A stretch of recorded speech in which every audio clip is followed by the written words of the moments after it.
Hey, welcome to A Foreigner in the Philippines. Well, one of the videos that we recently put out, which Beth titled, "Why is it foreigner chooses younger Filipina? The reality. What's the reality?" Let me read you some of the comments that came through, right? Which you may have seen or may not, but it kind of highlights some of the reasons. The reasons are not always just rote. They're not always just I don't know, the stereotypical thing of, well, she was young and she was beautiful and well, I mean, I was horny. No, it's not always like that. Listen to this one, right? No man in the States in his 60s or 70s is going to have a 20-something-year-old girl giving him the right time of day. Furthermore, if you were to walk along the streets here holding hands with a girl young enough to be your granddaughter, you may have rocks thrown your way. People ask me all the time what the attraction is, or why do you go there? And I just tell them, I love the Filipino people. It's easier than saying you have a girlfriend. That's one. And what did the next one say? It's just mentions the name. So I'm guessing that she agrees. Let's see what the next one is. Mine is the same age. Oh, let me see. I think that he actually had more in there than that. I think it is more than just age difference. It's the attitude of the culture. I am 48. I decided last year that I wanted to pursue a relationship with an Asian woman. Not just Filipina, but I was looking for any Asian culture.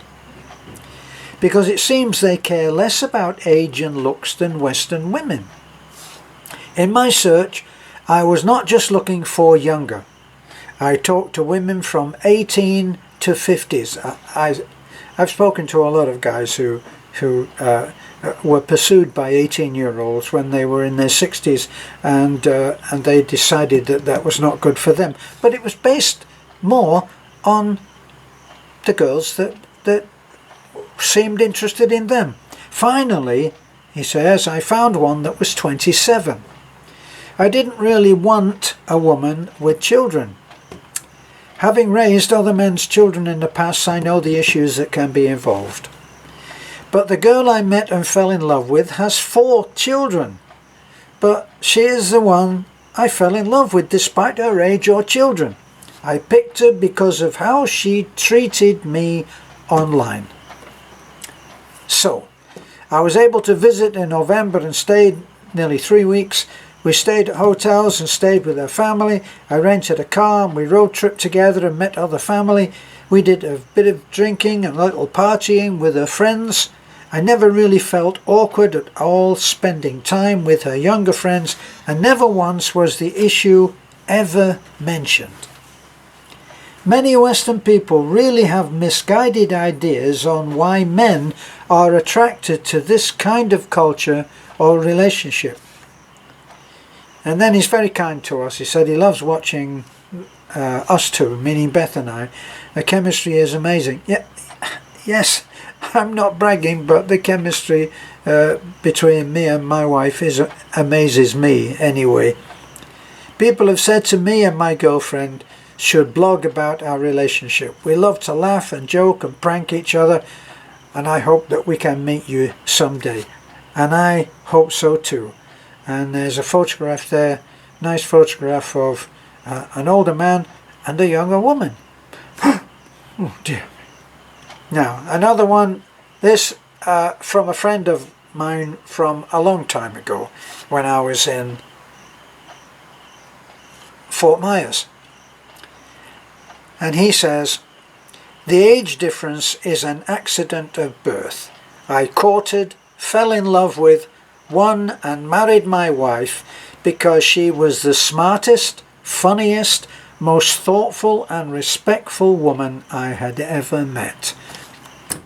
So apart from that, why did you choose her? It's not that I didn't give women from the US and my own age fair play. I went far out of my way to meet and get to know many, and was met with anger, selfishness, disrespect and immaturity. The culture my wife is from is very much like the culture I grew up in, based on manners, good manners obviously, family and responsibility. Now here's the other thing. She also happens to be gorgeous and have a wonderful family, but that's just the icing on the cake. And here they are, these are two people that travel about the country, have an amazing time, and like having fun together. It just seems to me that it's one of those things, it's a subject that will never, it will never die or lie down. And people see this, people who are Filipina, and they see this, and they see this with older men. Now, whether it is that all Filipinas want to meet a foreigner, it's not that. I'm convinced that it's not that, because they are only too aware of the difference in age. Some are and some don't see it. I'll give you an example. You know, when I came to America, I was a single parent to my boy. I never stopped talking like I do. I've got a British accent. It has bent and bended a little bit here and there, because sometimes in America you are pressured to speak differently, and you need to adopt some of the pronunciations that they have. If you go along for a little while, I said little. No, you don't say little, you say little, and they get rid of the D.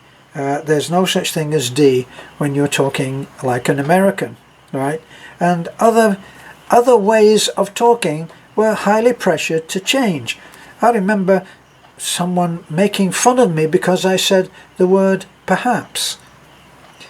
So after a while, in pursuit of a little peace and non-criticism, you tend to drop some of those more obvious words. Now, a friend of mine always used to say, another Brit who had lived in America used to say how different the way is that, say, Americans speak. So he said that in America, or let's do the British first. In British speak, you would say Mary will marry and have a Merry Christmas. But an American would say Mary will marry and have a Merry Christmas. They tend to sound all the same. And so this is why, even after I'd been in America for a few years, I used to occasionally bump into, even if only like a third party, just listening on to some Brit talking, and it would sound so disjointed. The Americans smooth everything out, and they change the spelling, and they do that in pursuit of a little common sense.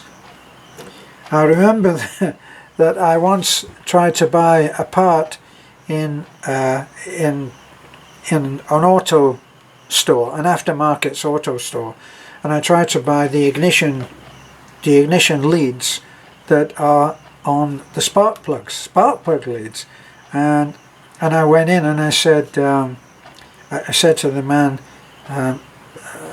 behind the counter, I need a set of ignition leads. Ignition leads. Yeah, ignition leads. Yeah. And finally, we went back and forth and back and forth. We don't have any such leads, you know. We don't have that. Anyway, I've even forgotten now what he did call them. I think he called them wires. But I had to almost do drawings of spark plugs and everything. And in the end I said to him, oh, just give me a break, will you? I'm a foreigner. I'm talking English and you're talking American. Now, I didn't see that as an insult, but when I relayed that to other Americans, they said, oh yeah, well, you'd be in trouble for that. Because the man got offended. I said, no, I'm not trying to offend you, but you Americans speak differently, and I'm the foreigner, so can you help me? When I went into Home Depot once, and I said to what was obviously a fairly recently or almost retired American, and he had a job in Home Depot, and I said to him, do you do such widgets? And he said, do we do what with them? You see, different ways of speaking. If I went into McDonald's and asked for a hot tea, they'd give me Pepsi. See, the ear catches on to the nearest approximation. So anyway, back to why anybody would marry a younger Filipina. It's not politically correct, but I have to say, why the hell would you not? Because they are respectful, they are caring, loving, and they're just fun to be around. And life is, when you get to a certain stage, life becomes very much about enjoying just being alive. And I get up in the morning and the first thing that I hear is the words, I love you. And she tells me every day, not just once, many, many times. It reminds me of something that I saw once about research that they'd asked children what they thought about love. And they asked little kids, in the 6 and 7 and 8 and 10 years old range. And one little girl had the best answer. She said, when you love someone, when you really love someone, you should tell them. And you should tell them often, because people forget. And that's a good bit of advice. So I always do that. Thanks for looking in. I did want to just make a comment on that and what other people had said, not just what I say. These are people who have found their, as my wife Beth would say, they found their forever. And it's hard to argue with the reasoning behind it. But I'm not arguing anyway. All right. Thanks for looking in and for being with us all this time. Bye for now.